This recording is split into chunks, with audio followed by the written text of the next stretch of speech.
वृषभानजीए कीर्ति ने कहूँ, सुनती हो जी, नंद बाबा के साथ तो हमारा ऐसा बढ़िया संबंध है, सुनती हो। नंद बाबा के वहाँ लालो भयो, अरे आटली जयफ उमरे ठाकोरजी पधार्या। ई के आपणे संबंध एवा छे के जबलू टोपी हीरा मोती माणेक लईने आपणे जईए। कीर्तिजी के 2 વર્ષથી ક્યાંય નીકળી નથી, મારી રાધા આંખો નથી ખોલતી। चलो नंद बाबा के वहाँ होके आए, વધામણી દઈ આવીએ। ગાડા ભરીને રથ ભરીને જબલા ને ટોપી ને મીઠાઈ ને। કીર્તિજીના મનમાં એક જ વસવસો, મારી રાધા આંખો નથી ખોલતી।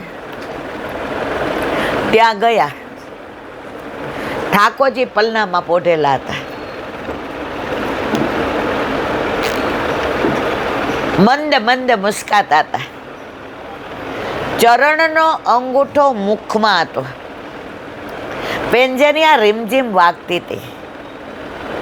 કટી મેખલાની ઘૂઘરીઓ ગમગમ ગમગમ થતી હતી। गोप ने गोपियों वधाई देवा आव्या था। दादी गाता था, नंद बाबा को कुटुंब सुबह से बसो। और कीर्ति जी ने वृषभान जी राधा जी ने लईने आव्या। नंदराणी राजी राजी थई गया। अरे बरसाडानो राजा आव्यो छे बिटिया को लेके। ठाकुर जी पोइडा था। यशोदा जी कहू, कीर्ति जी आजा बेन आजा, मेरे घर लालो भयो। उसकी बधाई तो राधा ने पहले ही दे दी थी। जो राधा नहीं होती तो कान्हा नहीं आता। समझा के नहीं मारा वाला। હવે રાધાજીને ક્યાં પોઢાડવા? યશોદાજી કાંઈ વાંધો નહીં, પલનું મોટું છે, રાધાજીને બાજુ પોઢાડ દે। જે જોઈતું તો એ મળી ગયું। કીર્તિજી રાજી થઈ ગયા। કેટલું માન આપે છે। ધારત તો બીજું પલનું નહોતું નંદ બાવન ત્યાં હતું મારા વાલા। આ બધી લીલાઓ, આ બધી લીલા નો તો હું તે તમે ગાત છું। પુષ્ટિ માર્ગ સિવાય, કૃષ્ણ રાધા સિવાય, વ્રજ યમુનાજી ગિરિરાજજી સિવાય કોઈ ભગવાનમાં તમે આવી રસાળ લીલા જોઈ છે? હા ના તો કયો। રાધાજીને જેવા પોઢાયડા, રાધાજીનું મુખારવિંદ આ બાજુ, ઠાકોરજીનું આ બાજુ। તમે જો આપણે નાના હતા ને, અત્યારની વાત નથી કરતી, પેલા ઘોડિયા હતા ને તો એક ઓલામાં 2 આપણે બાંધી દેતા હતા, યાદ છે? જેને મોટા હોય।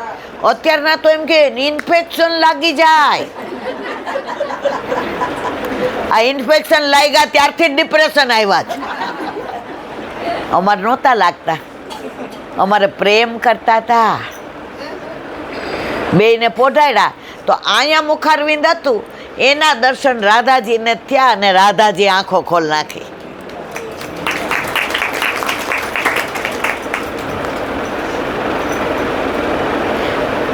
કીર્તિજીને વૃષભાનજીનો હરખ નમાય। आज हमारो मनोरथ सुफल हो गयो। आज राधा बिटिया ने दुनिया देखी। राधा जी के मने दुनिया देखवा में जराय रस नथी, दुनिया बनावा वाला ने जोई लीधो।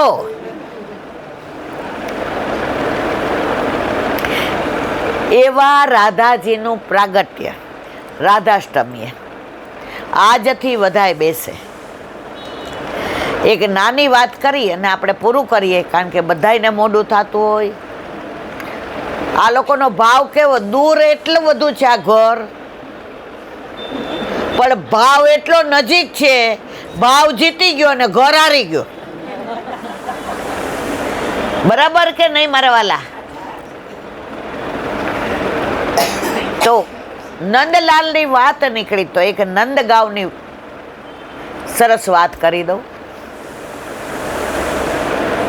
વ્રજ હોય કે આપણું ઘર હોય, વલ્લભકુળ હોય કે વૈષ્ણવ હોય, આજે પણ આવું બધું બને છે.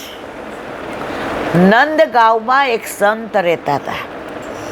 હમણાંની જ વાત છે, 100, 125 કે 90 વર્ષ પહેલાની. આ કોઈ કપોળ કલ્પિત વાર્તા નથી. બધાને સંભળાય છે? હવે સંત રોજ નંદ ભવનમાં જાય.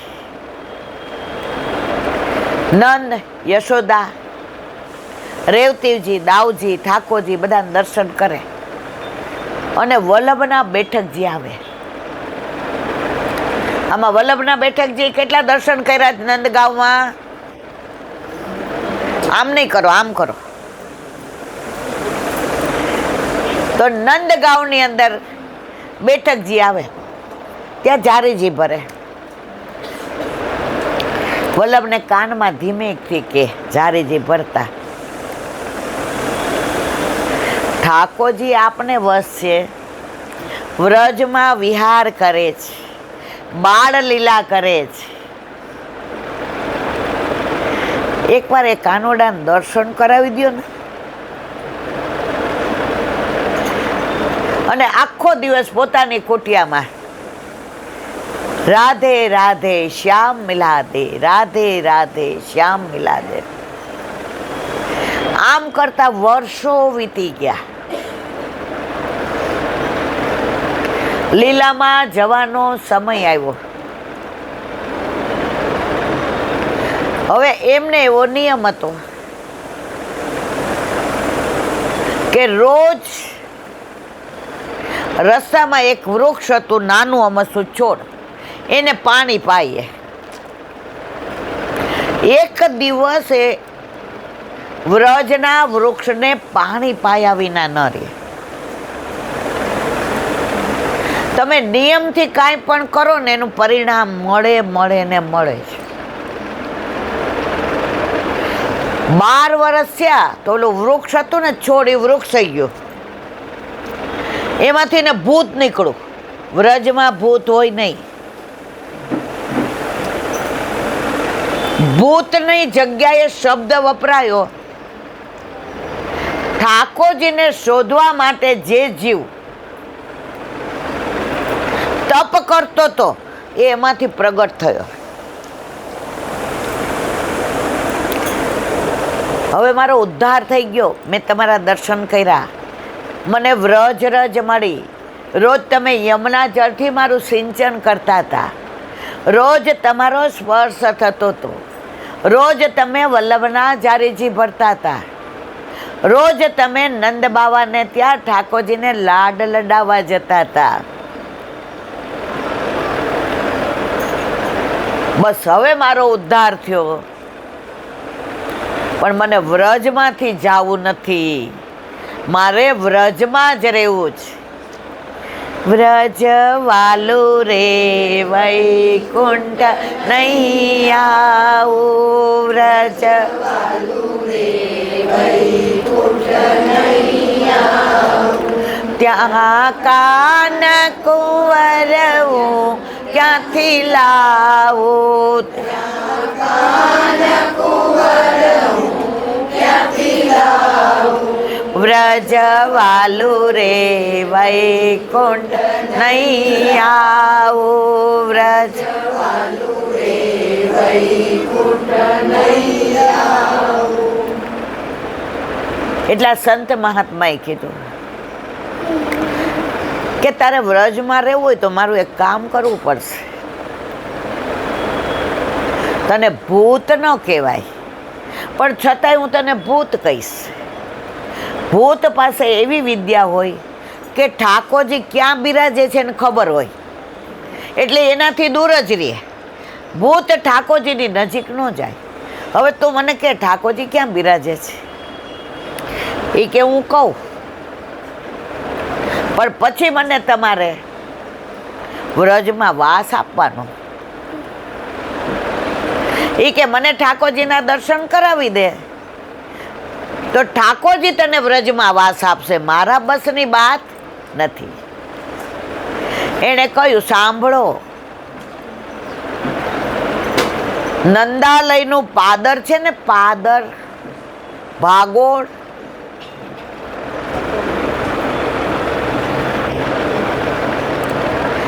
ત્યાં અત્યારે સાંજનો સમય છે.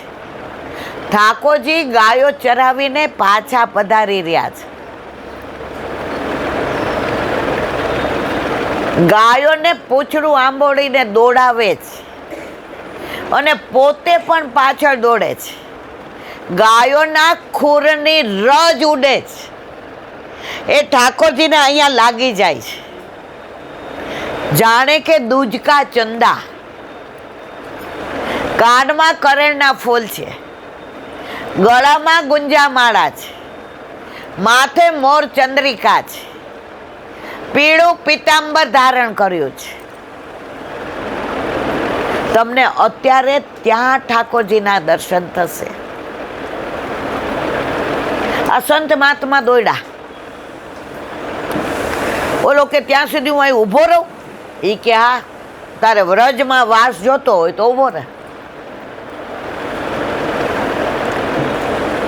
બોલો કે વ્રજમાં વાસ તો ઋષિમુનિને નથી મળતા. બ્રહ્માને ના પાડી દીધી ઠાકોરજીએ, તારું અહીંયા વ્રજમાં કામ નથી. અને એ વ્રજ સહિત ઠાકોરજી આપણા ઘરે પધાર્યા મારવાલા. તોય આપણે ના પાડ્યો. હમણાં ઈલાબેન નથી પુશ કરાવવા, પણ હું છોડું નહીં. હું કહું તો ક્યારે? ઓલા જસુબેન બેઠા છે, 70 થઈ ગયા હતા, સત્સંગ સાંભળે, એક દી રોવા માંડ્યા બાર, માં ઠાકોરજી પધરાવા છે. પણ હવે તો હું કાંઠે બેઠી છું. મેં ઠાકોરજીને કાંઠે બેઠેલા વધુ વાલા લાગે. એ બહુ ફરે નહીં ને, અમાર જેવા ફરફર કરે. પધરાવ્યા. કેટલા વર્ષ થયા પધરાવે? 16. હવે તમે વિચાર કરો, 70 વર્ષે પધરાવ્યા.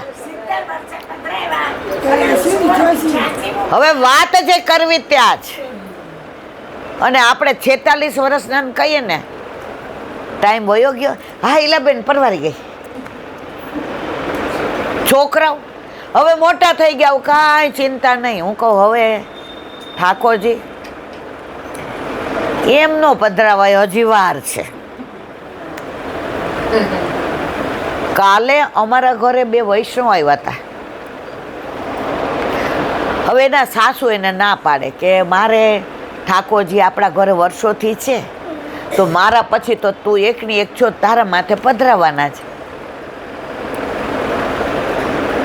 ઈલાબેનનો સત્સંગ સાંભળ, પણ ઠાકોરજી પૂછ ન કરાવતી. પછી મારા તારે પાસે આવે ને, એટલે ઓલી તો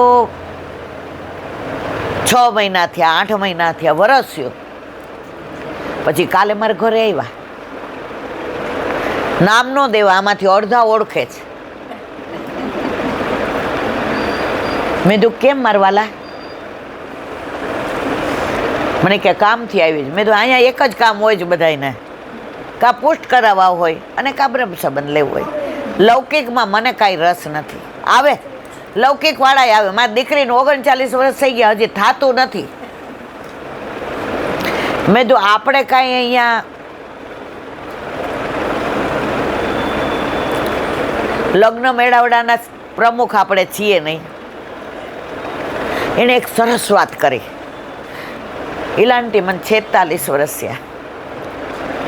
મારા સાસુ ગામડે રહે છે, અમારા બેની જોબ અહીંયા છે.